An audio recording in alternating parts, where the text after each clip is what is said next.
పల్లెటూరు పెళ్ళాం పట్నం కుర్రోడు. భార్య: ఏమండి, మనకు పిల్లలు ఎప్పుడండి?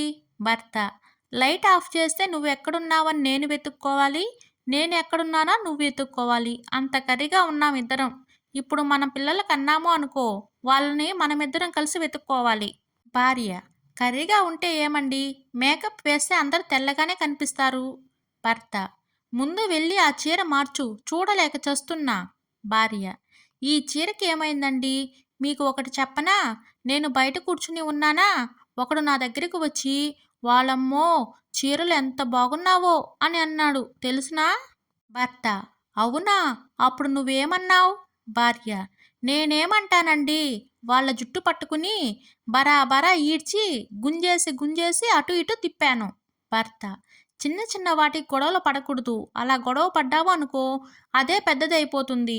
భార్య: ఒక్కొక్కడికి తాట తీసి చింపేసి చాట చేసేస్తాను, రమ్మను.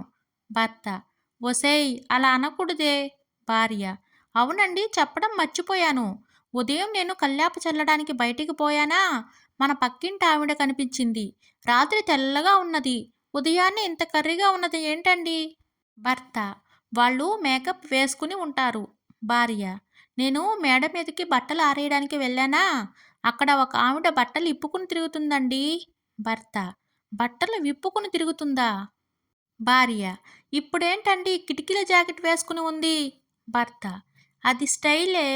భార్య: ఇప్పుకుని తిరిగితే స్టైలా? నేనెక్కడా వినలేదమ్మా, ఇది ఎక్కడి విడ్డూరం? భర్త: విడ్డూరం కాదులే తల్లి, నువ్వు పట్నంలో ఉంటే ఇలా వింతగానే ప్రవర్తిస్తావు కానీ, పల్లెటూరికి పోదాం పదా.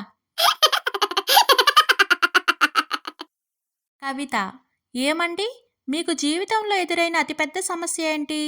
రమేష్: కవిత: ఏంటి అలా నన్నే చూస్తూ ఉండిపోయారు?